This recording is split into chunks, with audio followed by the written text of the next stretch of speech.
Grand Paradi towers. सपनों का शहर मुंबई, जहां लाखों की तादाद में लोग पैसा कमाने और फेमस होने आते हैं, और इसी वजह से यहां अक्सर रहने की जगह के लिए बहुत मारामारी देखी जाती है। मगर इसी शहर में एक घर ऐसा भी है जहां रहने के लिए अगर कोई पैसे भी देगा तो शायद वहां कोई नहीं रहना चाहेगा। एक ऐसा फ्लैट जिसमें रहने से आपके सर पर मौत मंडराए तो क्या होगा। हम बात कर रहे हैं मुंबई के ग्रैंड पैराडी टावर्स की, जो कि इंडिया की सबसे हॉन्टेड जगहों में से एक मानी जाती है। 1975 में बने ये अपार्टमेंट टावर्स यूं तो बहुत लग्जूरियस और सुंदर हैं, मगर इनसे जुड़ी कहानियां उतनी ही खौफनाक हैं। 27 साल की नेहा अपने पूरे परिवार को पुणे में ही छोड़कर 2 महीने पहले अपनी दोस्त मानवी के फ्लैट पर रहने आई थी। मानवी ग्रैंड पैराडी टावर्स की पहली बिल्डिंग के 3rd फ्लोर के फ्लैट में अकेली रहती थी। नेहा का हाल ही में डिवोर्स हुआ था, जिसके चलते वो बहुत परेशान रहने लगी थी। उसका वेल एस्टैब्लिश्ड बिजनेस भी लॉस में जाने लगा था, और तब उसने डिसाइड किया कि वो मुंबई में आकर थोड़ा वक्त अपने दोस्तों के साथ गुजारेगी। मानवी एक रेडियो जॉकी थी और उसकी रात की शिफ्ट होती थी, इसलिए नेहा रात में अक्सर अकेले ही उस फ्लैट में होती थी। एक रात करीब 12:30 बजे के आसपास नेहा अपनी बिल्डिंग से बाहर एक सिगरेट पीने निकली थी, जब उसकी नजर अचानक टावर्स की तीसरी बिल्डिंग के 8th फ्लोर पर पड़ी। उसने देखा कि एक बहुत ही सुंदर सी औरत उस फ्लोर की बालकनी पर खड़ी थी। पहले तो वो एकटक लगाए बालकनी से नीचे देखी जा रही थी, फिर जब उसे फील हुआ कि नेहा उसे देख रही है तो वो नेहा को देखने लगी। नेहा वहीं रुक गई और अपनी नजरें चुराने लगी, लेकिन वो औरत अब नेहा को देखे जा रही थी। नेहा ने नजर उठाकर दोबारा उस औरत की तरफ देखा तो इस बार उसे कुछ अजीब सा फील होने लगा। उसका मन मानो बिल्कुल भारी सा हो गया था। उस औरत की तरफ देखते हुए अचानक नेहा की आंखों से आंसू आने लगे। उसने आंसू पोंछने के लिए अपनी आंखें मली, और जब दोबारा उसने 8th फ्लोर की तरफ देखा तो वहां कोई नहीं खड़ा था। यह सिलसिला अब रोज होने लगा। नेहा रोज रात को उसी फ्लैट की बालकनी के बाहर खड़ी हो जाती और वहां एकटक लगाए देखती रहती। साथ ही साथ उसकी आंखों से आंसू बहते रहे। नेहा की तबीयत भी अचानक से खराब रहनी शुरू हो गई। उसका पूरा शरीर सूखता जा रहा था और चेहरा बिल्कुल नीला पड़ने लगा था। एक दिन मानवी ने डिसाइड किया कि वो कुछ दिन काम से छुट्टी लेकर नेहा के साथ टाइम स्पेंड करेगी। मानवी नेहा को मुंबई की सारी फेमस जगहें दिखाने लगी, मगर नेहा का बिहेवियर पूरा वक्त बहुत अजीब था।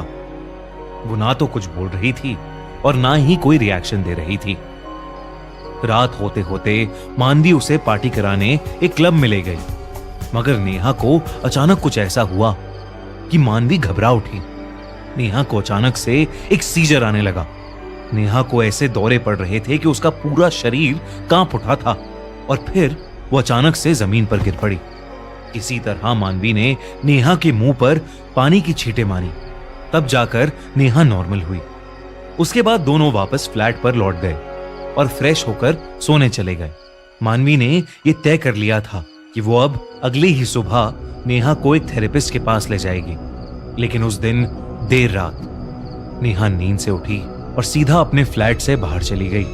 चलते हुए नेहा ग्रैंड पैराडी टावर्स की तीसरी बिल्डिंग के नीचे जाकर खड़ी हो गई और 8th फ्लोर की तरफ देखने लगी। देखते ही देखते नेहा उस बिल्डिंग के अंदर चली गई।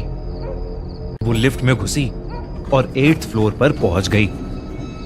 उस फ्लोर पर सब कचरा बिखरा पड़ा था, जैसे वहां कई सालों से कोई ना रहा हो।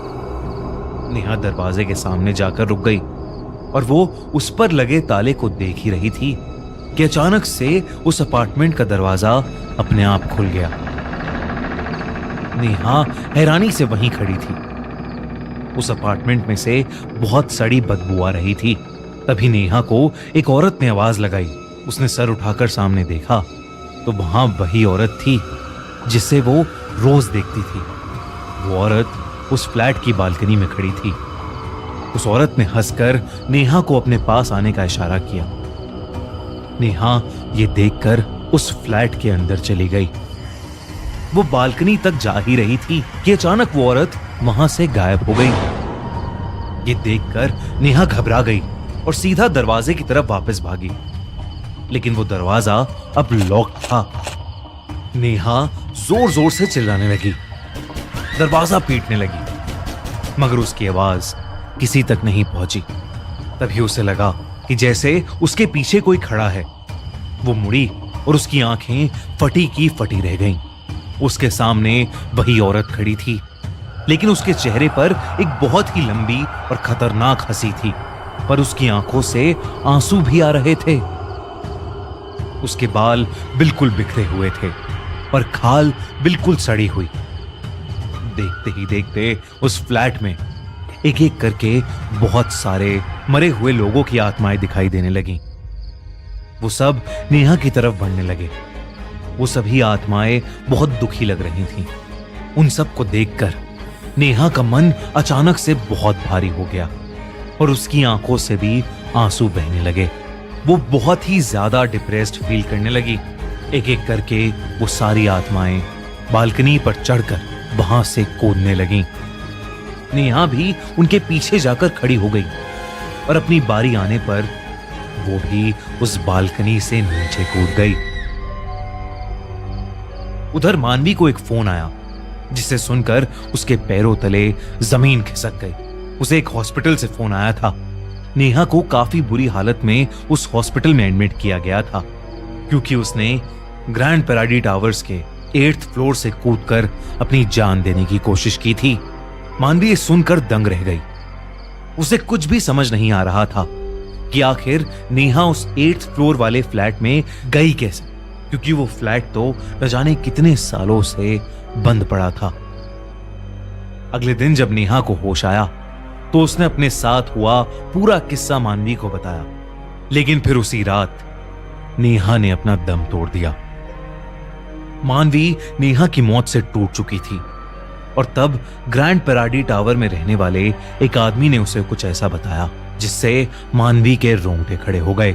उस आदमी ने मानवी से कहा कि ग्रैंड पैराडी टावर्स की 3rd बिल्डिंग के 8th फ्लोर को हॉन्टेड माना जाता है। उस फ्लोर से न जाने कितने लोगों ने सुसाइड करके अपनी जान दे दी है, पर जिन भी लोगों ने सुसाइड किया है वो सब बहुत स्ट्रेस में थे, इसलिए कोई आज तक समझ नहीं पाया है कि क्या सच में 8th फ्लोर का वो फ्लैट हॉन्टेड है या वो लोग सच में अपनी जिंदगी से परेशान हो गए थे। नेहा के साथ जो भी हुआ वो आज भी एक पहेली है और उन सभी लोगों की मौत की मिस्ट्री भी आज तक सुलझ नहीं पाई है जिन्होंने उस 8th फ्लोर से कूदकर सुसाइड किया था। दोस्तों, कैसी लगी आपको हमारी कहानी? अगर अच्छी लगी हो तो वीडियो को लाइक, कमेंट और शेयर करें। साथ ही हमारे यूट्यूब चैनल रोमांचक कहानियों को सब्सक्राइब करें।